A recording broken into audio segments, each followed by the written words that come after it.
I'm a co-founder of the lowRISC project, which, as Krista introduced, is aiming to produce a fully open source system on chip, along with a Raspberry Pi style development board. Now, it was actually just about a year ago, last year at ORCONF, when I gave the first public talk. So I'm going to try and give an overview of what's happened since then. And it's been a very exciting year. We've had all sorts of new partnerships. We've had new stuff going on in the RISC-V world from Berkeley. And there seems to be a massive kind of growth of interest in open source hardware in general, as you can see from the number of people who got here today. When the ORCONF guys initially said, asked us whether we wanted to kind of co-host something, we thought we might have a fairly small-scale event where we might have a bit of a roundtable discussion. It ended up where we had 100 sign-ups, so a day of talk and so many talks. A day of talks seemed like a much better way of doing things. But we do, of course, have lots of breaks, lunches, dinner, etc., where hopefully we can make good use of these for breakout discussions. So I would just like to say a major thank you to CERN and to Julius, Olaf, Stefan and Javier for organising the event. As a big difference between ORCONF, where there's 20 to 30 people, is a relatively small endeavour, but now it's much more work, so very, very grateful for everybody. So I thought, given, although most of you are probably familiar with basic ideas of lowRISC, I'll give a bit of an overview again of what we're doing, and also I think a theme of the next few days of this conference will be what is this green open source hardware development? What is this ecosystem going to look like? What does it mean? So I thought I'd perhaps share a few thoughts about where lowRISC stands in the ecosystem, as well as giving an overview of what's been happening recently and what's going to be happening next. So the basics of lowRISC are that we are an open source, not-for-profit project. Our initial aim when we set ourselves up was that we produce something that's capable of running Linux well, and that this platform would be all of our Verilog or Chisel, etc. would be open source, so that people can base derivative designs on it. We're building on top of RISC-V, but of course I point to Krista's talk just now for detail of what's been going on there. And it actually follows on from the experiences that both me and Ron Mullins had with Raspberry Pi, which we were both involved in from the very start. And we found there a massive, enthusiastic community who were very generous with their time and their resources, very passionate about technology, and we kind of saw an opportunity to do something which is similar in some ways, but of course with a different focus. In terms of our technical focus, the two aspects that we're most interested in exploring are producing an SoC that has features in terms of flexibility, I'll talk about briefly with Minion cores, and also security, both in terms of tag memory and other more standard security features. And so we have kind of a few mantras to sum up lowRISC in simple terms. So the first one is that lowRISC aims to be the Linux of the hardware world, and it's going to do that by producing this open source SoC that runs Linux well, and then put it on a board which is something a little bit like Raspberry Pi for grownups. So very briefly, that's kind of our aim. And importantly, we want to do this as not just a one-off effort, but as something that's continual. You'll have regular takeouts every 2 years, 18 months. You kind of like to imagine something like you have your Ubuntu 2-yearly release system, something where people can get there, can produce intellectual property, whether it be in industry or academia, or people working off their own back, like BGAs, and have some hope of submitting that for inclusion, and then be able to get physical hardware back later. And I think that this is really important to the story as a whole. Something like Raspberry Pi wouldn't have had anything like the impact it had if they produced 10,000 boards, sold those, and then stopped. I think it needs to be a continual process. Another key part to our approach has been forming collaborations with people, as we've done over the past year since we announced. We were a little bit hesitant to actually be a full class year at such an early stage, but it's been fantastic in terms of the number of people who've come forward, who've offered support, ideas, code, technical direction, and there's just no way that we can achieve our aims all on our own, and that's important to our success. In terms of funding and getting there, we were initially funded by a private donor. We've also had some extra funding from Google, which has helped us to expand our efforts, and we hope eventually to be self-sustaining so we can have these regulars in-house. In terms of licensing, like Chris's team, we are heading towards simple permissive licensing, BSD or Apache style, very direct technology transfer from research into the wider world. And of course, other people have tried perhaps similar-ish efforts. So I think there are differences between open source software and open source hardware. It's easy to look at software and say open source software is successful there. I think that open source hardware can be just as successful, but there are clearly fundamental challenges. And so I think open source hardware needs perhaps more nurturing than it does with software. You can't work away at a hardware project in obscurity for years and then it slowly gets critical mass. It seems that you need some level of activation energy, which is what we're trying to add to the equation in terms of mass producing silicon, having a trader tape, having a core development team, and now having several development teams in terms of ETH, Berkeley, our team in Cambridge, and various others who may be speaking today. So it feels as though we're building this critical mass of people working on open source hardware, RISC-V in general. So our basic motivation for FOSSi is that the reason we're doing this is we believe that we can have impact by producing a standard SIS-1 chip platform, at least a proven SIS-1 chip platform, that other people can use for derivative designs. And this can boost innovation and productivity in general for people who are working on research ideas, as well as people who are startups who are perhaps struggling to get funding due to the large amount of risk barriers to enter that field.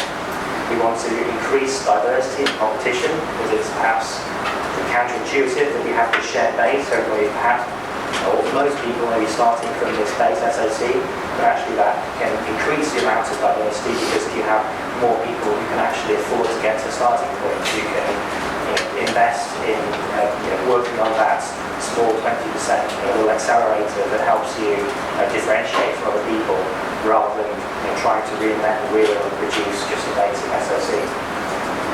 And we also believe that the best chance of replicating the success of Linux comes by setting something up which is a open, community-driven project that comes from outside the existing commercial players. i.e., it's not somebody with a vested commercial interest trying to push it down your throat. It's something that comes from the bottom up. And so to take a step back from lowRISC and perhaps think a little bit about free and open source digital design in general, I think that we, as in the wider movement, when will we have been successful is, I think, an interesting question. And so which hopefully we can discuss over the next few days. And so my answer to this is up here. So I think that the first one would be that right now it would be almost inconceivable that you start a large software project without building it upon some amount of open source, whether it's languages which have open source interpreters, libraries, you're building on tools from Apache, which are released by Facebook, by Google, and so on. So I think we'll truly hit our goals when the same can be said of hardware designs. When if you're a large SoC project, actually a large common base of that will be something that multiple people, multiple companies have contributed to. I think we'll be successful when there's a rich international ecosystem of companies, research groups, individuals working around this area. It needs to be something that's not just a monoculture. We have lots of people, like we have multiple vendors today, multiple research groups who are all working in similar directions or contrasting directions. I think it also want to have a standard reference platform for a realistic SoC design. It seems almost ridiculous that we have so much research published based on just looking at a core design in isolation without a full model of a complete system on chip. But of course, it's completely infeasible to do anything else. It's almost infeasible to produce a complete system on chip in academia in being able to get access to memory PHYs, IPs, sort out packaging problem, so on and so forth. And of course, as I said earlier, one part that lowRISC hopes to contribute to this is providing a vehicle that people can see their contributions in real hardware designs. I guess the point I'd like to underline is that key non-aim here is to eradicate all non-open IP from the face of the earth. We fully expect people to do derivative designs. People have different business models. We just hope that they will, where they make changes to the base infrastructure, that they make contributions back. So to take a look at the lowRISC platform, so the two aspects I mentioned before were security and flexibility. So two ways we've been exploring that have been in this concept of Minion cores, which is in part actually an answer to the problem where you have far more software engineers and developers than you do hardware engineers.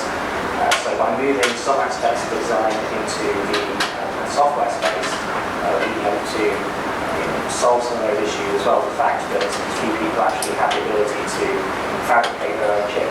So the idea of Minion cores, as they're is that we haven't seen it before, is that we have our main application cores here, let's say 2 to 4 of them, but then in order to implement our I/O, say SPR, I2C, I2S, we have a number of smaller, simpler cores, which look much more like microcontroller class. And in fact, these will be based on PULP, which we'll be hearing more about shortly. So I'd point you to, we have a memo as well as other discussion about them for more detail. We've also been looking at tag memory, which associates with each memory address and metadata, such as control information, which allows you to have fine-grained control over certain values, such as code pointers, for instance, for dedicated control flow hijacking. And again, we have an implementation of that, which is building upon Berkeley's rocket core. So ways are to implement that. You go to lowRISC.org, you can find the full download and tutorials in terms of how to implement that, how to modify rockets.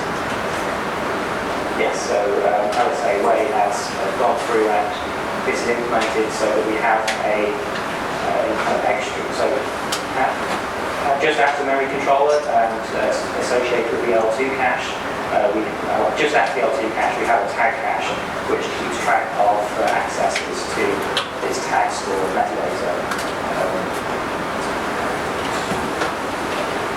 So I guess there's perhaps a bit more work to do in terms of optimizing the implementation of that tag cache.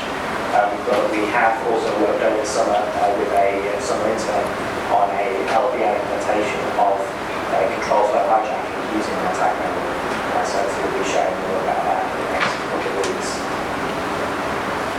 So this summer we were fortunate to be part of the Google Summer of Code, and so we were able to support a few extra students. And so we actually supported with 6 projects all in all, plus 2 local interns, working on a number of them you'll hear about today or tomorrow, with Hesham on SEL4, which is a secure microkernel, Sebastian on the kernels and Minion cores, and Sebastian who supervised the project on extending JR1K support for RISC-V.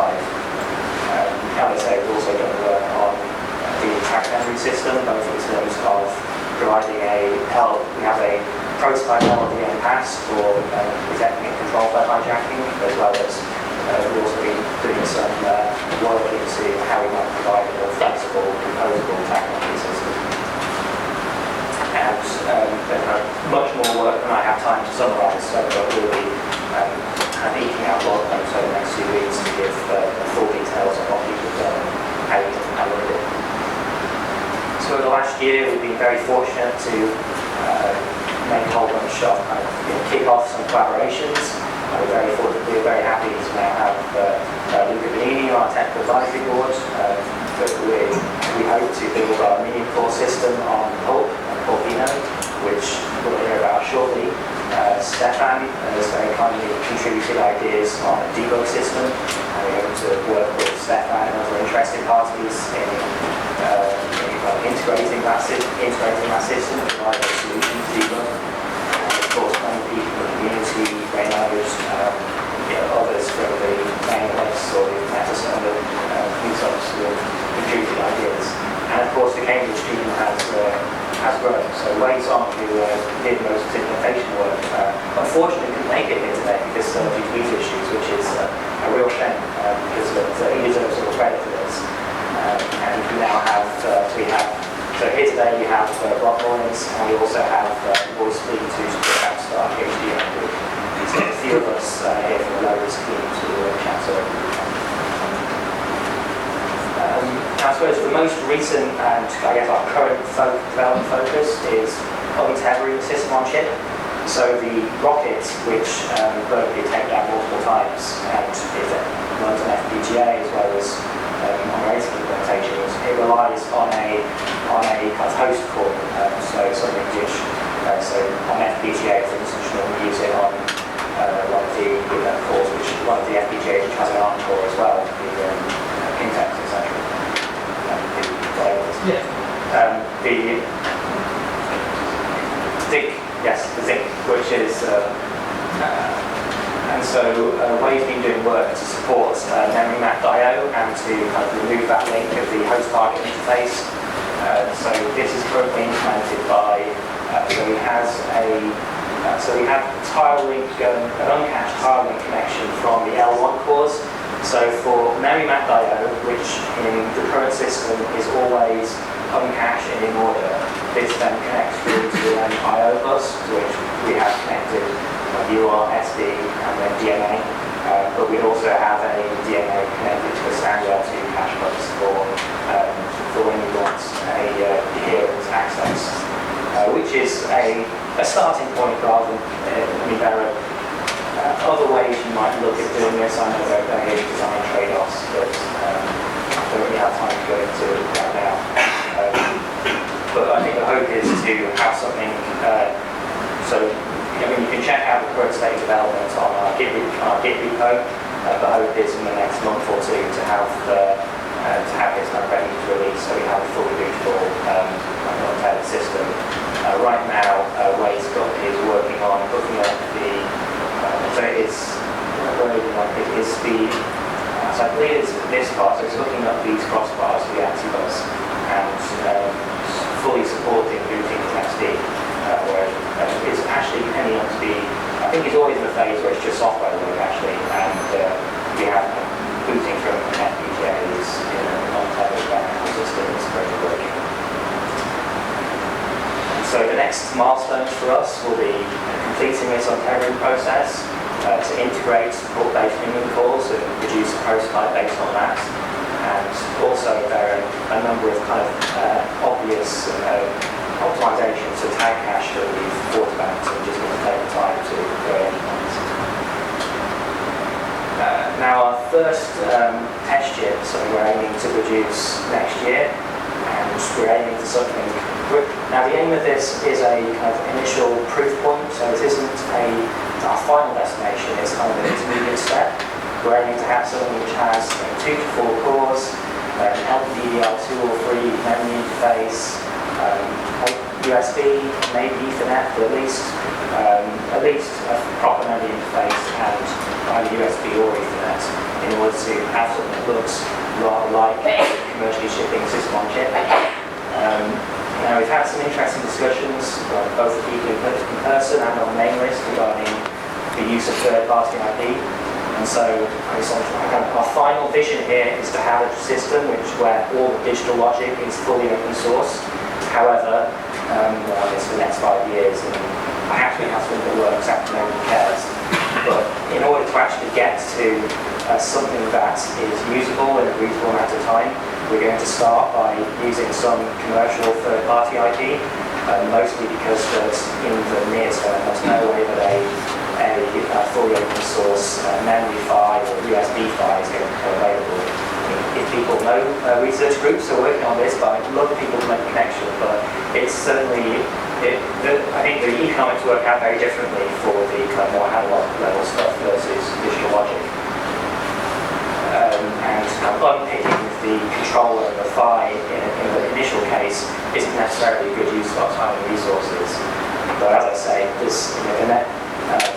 in the future we'd like to move to something which is a fully open source.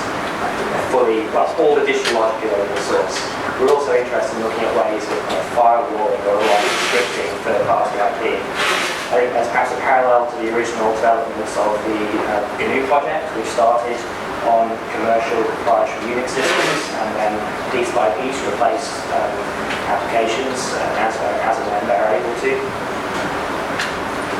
Of course, we're also interested in the longer term about exploring solutions for packaging, tools, design flows, access to IP, so making it easier and easier for other people to follow in footsteps or do similar things. This, I suppose, is just a list of things that have come up recently in discussions and people may want to discuss. I guess I'll point out, I know Reynolds is just an very interested in hypervisors and I know abstraction. I think almost all of us are interested in software stack development, building collaborations, and ways in which we can further develop the community. And I think we'll be talking about with free open source facility in general. And so I'd like to end with perhaps a final reflection of how things have gone over the past year.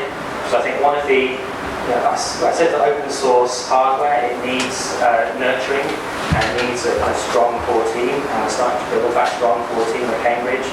I think one of the most difficult things is we want to succeed as an open project, an open development process, as opposed to just being thrown over the wall open source. And it takes effort, it takes time to open up discussions, open up decision making and meetings, when it's much easier when you're all geographically co-located to just chat in person. So I think there's always room for improvement there, and we hope to move more and more towards a model which is a fully open source development as well as open source code resources. And so a final thank you to everybody who's donated time, money, and ideas, support, etc. I also have stickers which I should distribute later on. So please go and get loads of stickers. And RISC-V stickers, yes. Just get stickers, stick everything. So do we have any questions? Yes. How do you do the use of blocks now or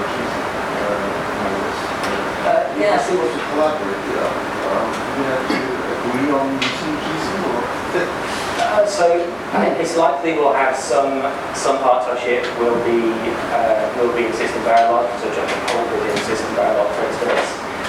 So I think we've had some interesting discussions about Chisel and Verilog, and the way we've been doing most of the hardware implementation work is actually Chisel conduct now, after perhaps initially being a little bit skeptical. But there is, adding extra IP blocks but written as something else is completely fine. There are advantages to having a system that would be fully chiseled, but it's not something we have right now, and it's not something we're not going to go and rewrite other people's IP from Verilog into chiseling. But isn't it kind of hard to work on a hybrid with this industry? Well, as long as you have a kind of modular abstraction, so you're hooking up different IP blocks to a common bus. So way it has set up. So for instance, it doesn't really matter much whether the UART is Verilog, as currently it is, or the SD is Verilog, or the SD card controller is Verilog. It's quite easy to hook that up to in fact, we have to hook that up either via a Verilog top level, or you can use the Scala chiseled black box mechanism to interface with Verilog. But if you were to do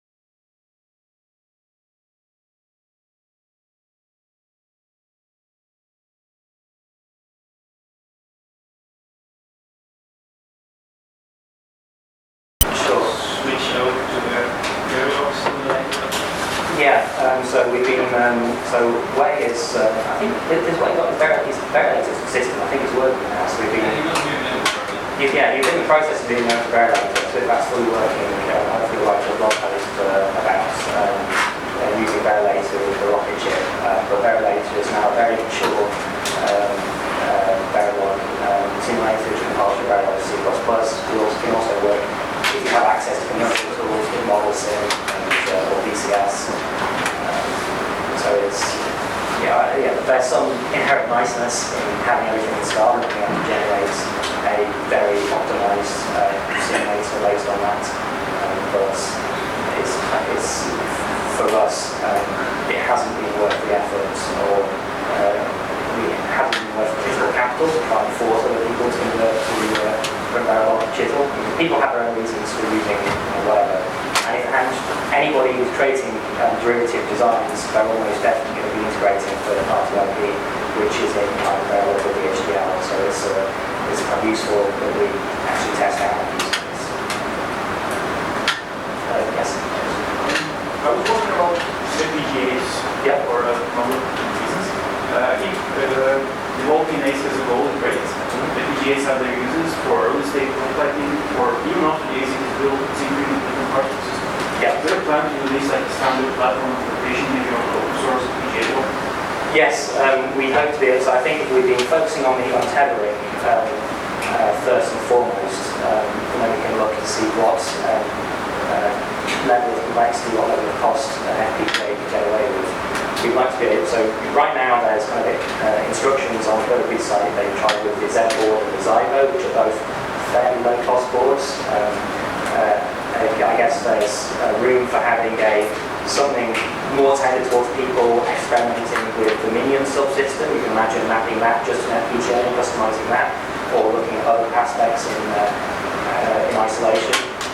I'm also quite interested in having a kind of flexible ability to offload different parts of the SoC to, say, the companion ARM core, because of course working on a Zinc board is actually really handy for development, because you can have an actual implementation for the part you care about and a high-level model for parts which you respond to work really well. So yes, we're very interested in. We hope to decide upon a readily available, relatively low-cost FPGA board for people to work with. And when it comes to actual final takeout, we'd like to have either support an external FPGA add-on, or have a version which has an FPGA for people to try out new add-ons. I think one more question, Robert Mack. What's the drag from the centralized team in Cambridge to the starting up of the distributed team? Sorry, I can't hear you. What's the drive of having a centralized team in Cambridge rather than starting with a distributed team? It's certainly harder to take a centralized team and make it act distributed than forcing it to behave in a distributed team way from the start. Well, I think there are advantages to being all in one place when it comes to day-to-day development, or at least that's where we have more experience working.